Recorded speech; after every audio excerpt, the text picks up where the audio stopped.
Պրոբացիայի ծառայությունում կադրային պակասն ու ծանրաբեռնվածությունը շարունակում են մնալ համակարգի հիմնական խնդիրներից։ Մասնագետների խոսքով այսօր ծառայողները միաժամանակ աշխատում են տասնյակ, երբեմն ավելի քան 100 շահառուների հետ, իրականացնելով վերահսկողություն, ռիսկերի գնահատում եւ վերասոցիալականացման ծրագրեր։ Խնդիրը միայն աշխատակիցների պակասը չէ, նկատում են փորձագետները։ Ասում են, համակարգը տարիներ շարունակ բավարար չափով չի ներկայացվել հանրությանը, ինչի հետևանքով պրոբացիայի ծառայությունը շատերի համար շարունակում է մնալ ոչ գրավիչ ոլորտ։ Ծառայությանը լավ կադրեր տալը անհրաժեշտ, բայց ոչ բավարար պայման, որպեսզի մարդիկ, ովքեր աշխատում են իրավախախտում կատարած անձանց հետ, նրանց մոտենան ոչ թե երկրորդ դատախազ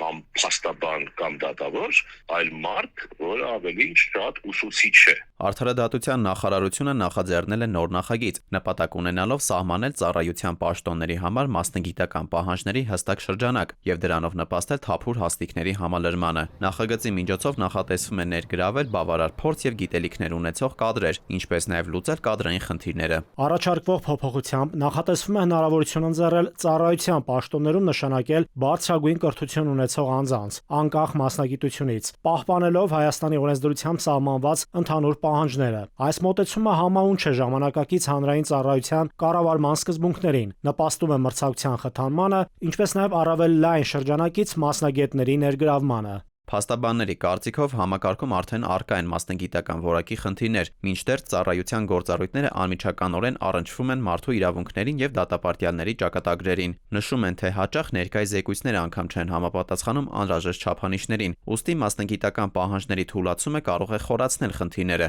Այդ պատճառով կադրերի ընտրությունը ըստ նրանց պետք է իրականացվի առավել զգուշավորությամբ։ Այդ անձը պետք է գնա քրեակատարողական հիմնարկ, հանդիպի դատապարտյալին եւ կատարի մասնագիտական վերլուծություն, օրինակ, այդ անձի կողմից հանցում կատարելու հավանականությունը բարձր է թե ոչ։ Ընդ որում դրանից է կախված իր զեկույցը կլինի դրական թե բացասական։ Դրանից է կախված այդ դատապարտյալի ճակատագիրը։ Արդյոք առաջարկվող փոփոխությունները կօգնեն լուծել համակարգի կադրային խնդիրները, թե կհանգեցնեն նոր ռիսկերի, մասնագետների կարծիքով դա կպարզվի նախագծի հետագա քննարկումների ընթացքում։ Նկատում են, որ պրոբացիայի համակարգը պահանջում է ոչ միայն թվային համալրում, այլև մասնագիտական պատրաստված եւ մոտիվացված կադրեր։ Դավիթ Թադևոսյան, ժամը լրատվական։